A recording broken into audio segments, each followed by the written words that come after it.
All right, this is another disappearing objects phenomenon uh, situation. And I told you, whenever something disappears, all systems come to halt around here. And I think it through and I say to myself, what happened? What the hell happened?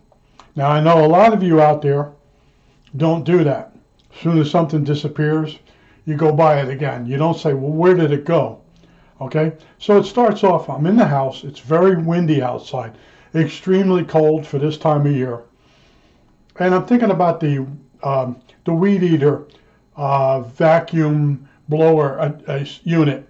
And years ago, I would suck up leaves with it.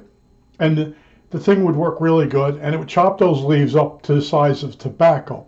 Now, over the years, the fan blade in there is getting dull. The plastic is getting rolled over, and it still sucks the leaves up. It still works great as a blower, but it doesn't really chop the leaves like it used to. So I said to myself, let me see if I can get a new fan for it. They call it a fan. Some places they call it an impeller.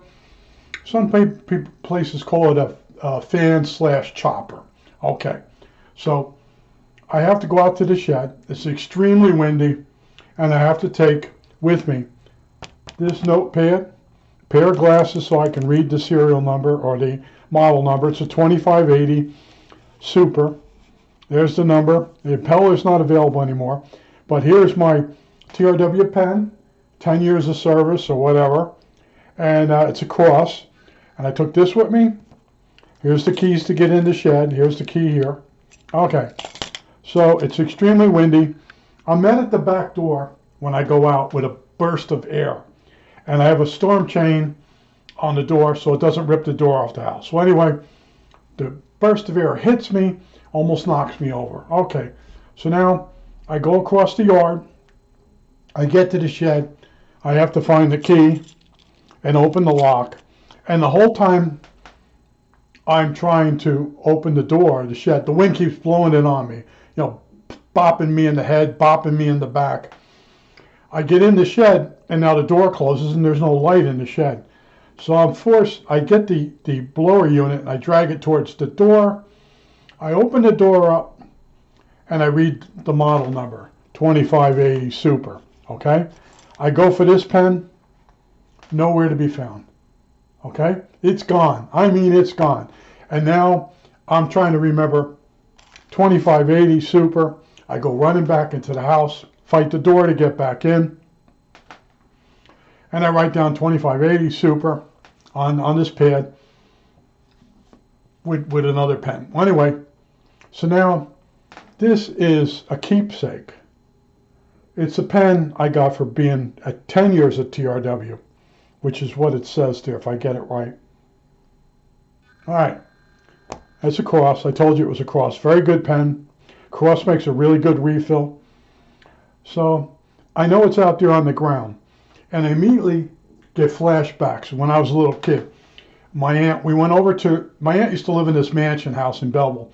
They knocked it down. They took part of the property for just a ramp for the highway, and they built a smaller house on the property. But it was a relative of my mother's friend, which we called an aunt, and she would go there every year, and we would go with her, and she'd get grapes. And they would crush them or whatever they did with them at home. And we would put a blanket down by this orchard, and we'd have a sandwich or whatever. And in between, we'd be cutting grapes. Well, my aunt, or my mother's friend, put her keys on a blanket. And when we got up, she picked the blanket up, and of course the keys went off to the side. And when she went to get the keys to go back home with the car, she couldn't find them. So I was little, I really didn't understand what they were talking about. And finally my mother says, we're going to go home. Aunt Angie's going to stay here. We could walk home. And then my aunt was going to stay there until my Uncle Mike came down with another set of keys. That was the plan. I said, you lost a set of keys. And I said, yeah. So my aunt sort of said to me, They were on the blanket. Well, I just said, let me give you a shot. I was a little kid. And I went up there, and just knowing how unlucky I was, I went to the area where the blanket was, and I didn't just look. There were apples on the ground. I started kicking the apples out of the way. Maybe by the fifth apple, there were the keys under the apple. Okay? So this sticks in my head. So now, I got to go back out for this thing. Okay? And I know this thing could be could have dropped and stuck in the ground like that. It could be anywhere between the door on the side of the house and the shed door. And it was so cold, I probably lost the stickiness of my hand holding it. And with the wind snapping the door on me, discombobulating me. So I went looking, and I knew this wasn't going to be by the side door or by the shed door. You would normally think, oh, when the wind blew by the side door, it made me drop the pen. No. You would think that.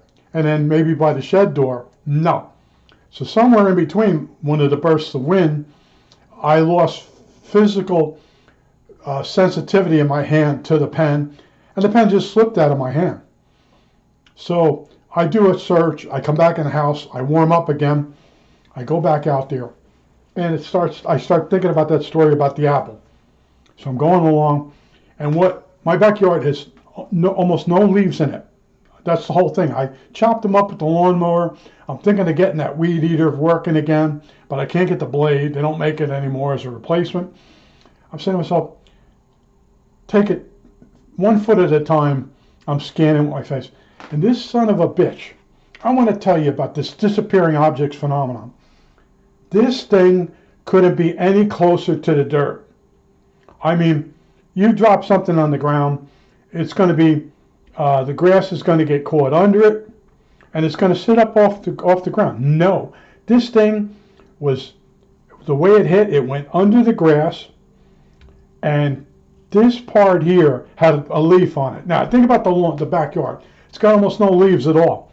But this part went under the grass by the dirt, and a leaf was here. And I went kicking the leaves off, and son of a bitch, I saw just this part of it, and I got this out, and I was like, that's why stuff disappears. Okay? Because normally you'd expect this to fall on the ground, but the way it hit, it dug underneath the grass. And then the leaf mysteriously just happened to be on top of this part. And years ago, we were at a reunion, and they were shooting arrows at a target. And when somebody would miss the target, the arrow would go low. It would skip under the grass and actually into the ground. And I think out of 10 arrows that we lost, we found 1. And in my mind, this is sticking in my mind, things don't work the way you exactly expect them to think. Now, a lot of times if the ground was really soft, which it was real cold, this thing would drop and stick in. It might be hard to see. But I can't tell you how close this was. If you took this by hand and threaded it under the grass, between the dirt and the grass, you couldn't have done a better job. But I stayed with it. I'm like, went in the house, took a break, warmed up, went back out there.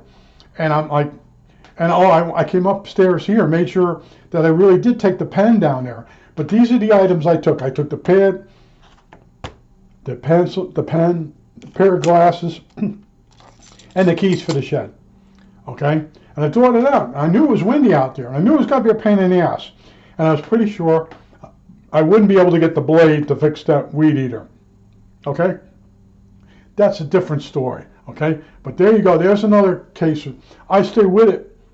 I don't say, well, I guess that pen is gone. Oh, no. No. This was 10 years of service. And I have another one for 5 more years, whatever. I think this was at 10 years. And then I got a black one, pen. They had tie class, but I didn't wear a tie. So the one guy said to me, get the pen set. Because you could choose what a reward you wanted, or award that you wanted. I think that's it. All right. That's it.